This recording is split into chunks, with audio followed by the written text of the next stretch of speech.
Hello friends, education with Priyanka में आपका स्वागत है। फ्रेंड्स, आज हम बात करने वाले हैं उत्तर प्रदेश पुलिस उप निरीक्षक यूपीएसआई के प्रीवियस ईयर पेपर के बारे में, जो कि 12 दिसंबर 2017 को तृतीय पाली में आयोजित किया गया था। इस एग्ज़ाम में टोटल 160 क्वेश्चन पूछे गए थे। 40 क्वेश्चन हिंदी से, 40 क्वेश्चन रीजनिंग से, 40 क्वेश्चन मैथ से और 40 क्वेश्चन आपका मूल विधि, संविधान और समान ज्ञान से पूछे गए थे। तो फ्रेंड्स, आज हम मूल विधि, संविधान, समान ज्ञान से पूछे गए क्वेश्चन के बारे में डिस्कस करेंगे। आइए देखते हैं पहला क्वेश्चन। गरीबी रेखा से नीचे के लोगों का अनुपात ... द्वारा अनुमानित किया जाता है। ए. लोगों की संख्या के अनुपात, बी. गरीबी सूचकांक, सी. विषमोहक सूचक, डी. गरीबी रेखा से नीचे। फ्रेंड्स, यहाँ पे हमारा ऑप्शन नंबर ए सही है, लोगों की संख्या के अनुपात। आइए देखते हैं नेक्स्ट क्वेश्चन। 30 नवंबर 2017 को महिला एवं बाल विकास मंत्रालय की मंत्री कौन थी? ए. मेनका गांधी, बी. नजमा हेपतुल्ला, सी. स्मृति ईरानी, डी. उमा भारती। तो फ्रेंड्स, यहाँ पे हमारा ऑप्शन नंबर ए सही है, मेनका गांधी। प्रेजेंट टाइम में महिला एवं बाल विकास मंत्रालय की मंत्री स्मृति ईरानी है। आइए देखते हैं नेक्स्ट क्वेश्चन। वर्ष 1919 में किन की गिरफ्तारी पर लोग जलियांवाला बाग में इकट्ठा हुए थे? ए. महात्मा गांधी, बी. सी.आर. दास, सी. लाला लाजपत राय, डी. डॉक्टर सत्यपाल और सैफुद्दीन किचलू। तो फ्रेंड्स, यहाँ पे हमारा ऑप्शन नंबर डी सही है, डॉक्टर सत्यपाल और सैफुद्दीन किचलू। आइए देखते हैं नेक्स्ट क्वेश्चन। किस वर्ष भारतीय वन सेवा की स्थापना हुई थी? ए. 1951, बी. 1966, सी. 1950, डी. 1947। फ्रेंड्स, यहाँ पे हमारा ऑप्शन नंबर बी सही है, 1966। आइए देखते हैं नेक्स्ट क्वेश्चन।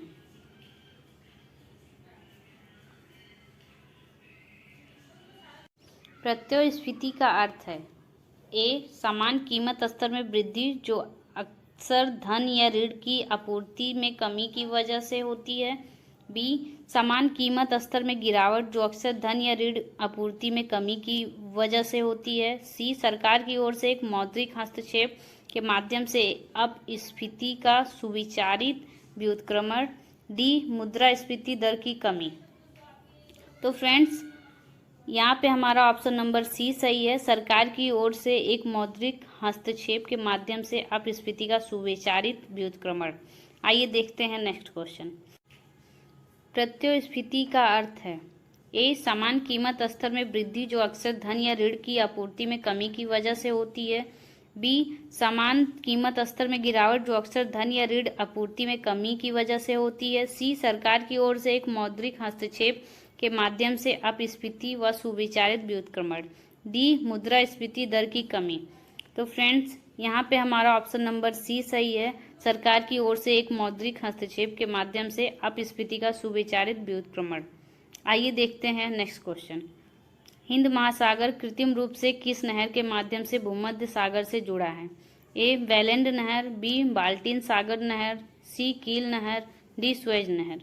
तो फ्रेंड्स, यहाँ पे हमारा ऑप्शन नंबर डी सही है, स्वेज नहर। आइए देखते हैं नेक्स्ट क्वेश्चन।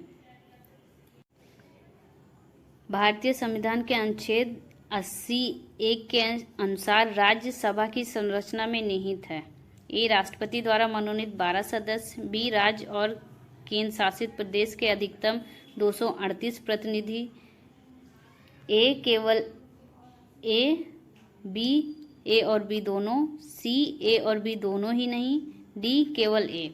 तो फ्रेंड्स, यहाँ पे हमारा ऑप्शन नंबर बी सही है, ए और बी दोनों ही। आइए देखते हैं नेक्स्ट क्वेश्चन। इस यातायात संकेत का अर्थ क्या है? ए. धीरे चलाएं, आगे खतरा है, बी. वन क्षेत्र, सी. आगे खतरा है, डी. रास्ता दें। तो फ्रेंड्स, यहाँ पे हमारा ऑप्शन नंबर डी सही है, रास्ता दें। आइए देखते हैं नेक्स्ट क्वेश्चन। निम्नलिखित में से कौन चिपको आंदोलन के साथ जुड़ा हुआ था? ए. सुंदरलाल बहुगुणा, बी. चंडी प्रसाद भट्ट, सी. Megha Patkar, D. Vinoba Bhave. Option number ए और डी, ऑप्शन नंबर बी ए और सी, ऑप्शन नंबर सी बी और सी, ऑप्शन नंबर डी ए और बी। तो फ्रेंड्स यहाँ पर हमारा ऑप्शन नंबर डी सही है, सुंदरलाल बहुगुणा और चंडी प्रसाद भट्ट। आइए देखते हैं नेक्स्ट क्वेश्चन। भारत में पहले कवि के रूप में किसे श्रद्धेय माना जाता है? ए कल्कि, बी वेदव्यास, सी वाल्मीकि, डी तोलकपियर। फ्रेंड्स यहाँ पे हमारा ऑप्शन नंबर सी सही है, वाल्मीकि। आइए देखते हैं नेक्स्ट क्वेश्चन। निम्न में से कौन सा संरचनात्मक बेरोजगारी के लिए सबसे कम कारण माना जाता है? ए आबादी, बी प्रौद्योगिकी, सी देशों के बीच मुक्त व्यापार समझौते नौकरियों को स्थानांतरित करने के लिए प्रेरित करते हैं, डी उस क्षेत्र का अप्रासंगिक ज्ञान जिसमें रोजगार के अवसर कम है। फ्रेंड्स इसमें हमारा ऑप्शन नंबर ए सही है। आइए देखते हैं नेक्स्ट क्वेश्चन। निम्नलिखित में से कौन सा विषय राज्य सूची के अंतर्गत आता है? ए बाजार और मेले, बी राज्य की सुरक्षा संबंधित कारणों के निवारण नजरबंदी, सी वन पशु एवं पक्षी संरक्षण, डी विवाह और तलाक। फ्रेंड्स यहाँ पे हमारा ऑप्शन नंबर ए सही है, बाजार और मेले। आइए देखते हैं नेक्स्ट क्वेश्चन। किन्हें जनहित याचिकाओं की जननी कहा जाता है? जिन्होंने अदालतों में 100 से भी अधिक जनहित याचिकाएं दायर की, जिनमें प्रमुख है प्रख्यात भागलपुर अखफोड़वा कांड तथा विचाराधीन कैदी मामला। Option number A Indira Jaising, B Hussainara Khatoon, C Lily Thomas, D Pushpa Kapila Hingorani.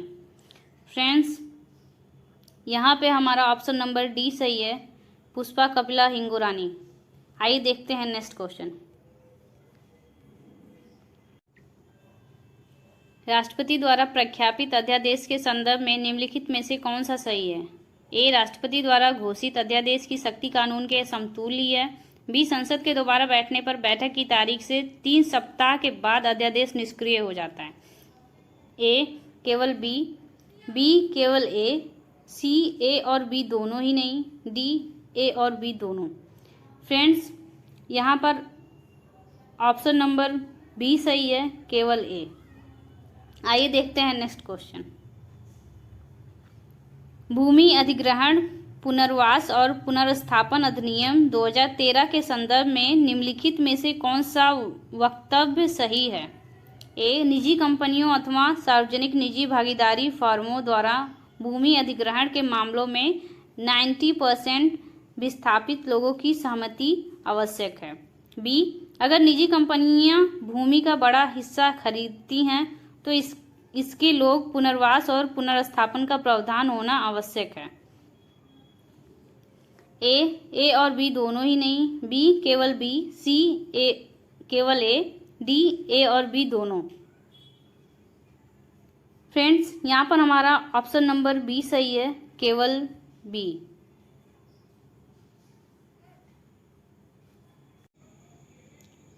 निम्नलिखित स्रोतों में किसके माध्यम से पौधे हाइड्रोजन प्राप्त करते हैं? ए वायु, बी धूप, सी मृदा जल, डी मृदा। फ्रेंड्स इसमें हमारा ऑप्शन नंबर सी सही है, मृदा जल। आइए देखते हैं नेक्स्ट क्वेश्चन। राज्य के नीति निर्देशक सिद्धांत संविधान में अध्याय 4 के ... में निहित है। ए अनुच्छेद 52 से अनुच्छेद 61, बी अनुच्छेद 25 से अनुच्छेद 35, सी अनुच्छेद 36 से अनुच्छेद 51, डी अनुच्छेद 18 से अनुच्छेद 24। फ्रेंड्स इसमें से हमारा ऑप्शन नंबर सी सही है, 36 से 51। आइए देखते हैं नेक्स्ट क्वेश्चन।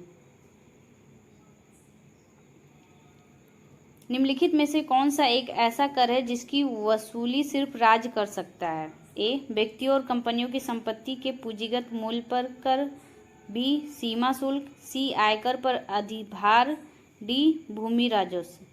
फ्रेंड्स इसमें से हमारा ऑप्शन नंबर डी सही है, भूमि राजस्व। आइए देखते हैं नेक्स्ट क्वेश्चन। राष्ट्रपति के विरुद्ध महाभियोग के संदर्भ में निम्नलिखित में से कौन सा सही है? ए दोनों सदनों के सदस्य बहस में हिस्सा लेते हैं परंतु केवल राज्यसभा के सदस्यों को मत देने का अधिकार है, बी राष्ट्रपति के विरुद्ध महाभियोग तभी लाया जा सकता है जब वे राष्ट्रपति पद के लिए आयोग सिद्ध हो जाएं या फिर वित्तीय अनियमितता में लुप्त पाए जाएं। ऑप्शन ए और बी दोनों ही नहीं, बी केवल ए, सी ए और बी दोनों, डी केवल बी। फ्रेंड्स, इसमें से हमारा ऑप्शन नंबर ए सही है, ए और बी दोनों ही नहीं। आइए देखते हैं नेक्स्ट क्वेश्चन। 9 दिसंबर 1946 को नई दिल्ली में संविधान सभा की पहली बैठक संविधान सभागृह में हुई, जिसे अब ... कहा जाता है। ए राज्यसभा कक्ष, बी संसद भवन व केंद्रीय कक्ष, सी पुस्तकालय भवन, डी लोकसभा कक्ष।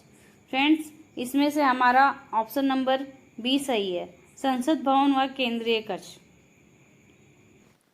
फ्रेंड्स, इस वीडियो में बस इतना ही। बाकी के 20 क्वेश्चन हम नेक्स्ट पार्ट में डिस्कस करेंगे। अगर आपको इस वीडियो का PDF चाहिए तो आप हमारे टेलीग्राम चैनल से डाउनलोड कर सकते हैं, लिंक डिस्क्रिप्शन में दे दिया गया है। अगर वीडियो हेल्पफुल लगी हो तो वीडियो को लाइक करें, चैनल को सब्सक्राइब करें, दोस्तों के साथ शेयर करें। मिलते हैं नेक्स्ट वीडियो में। Thanks for watching.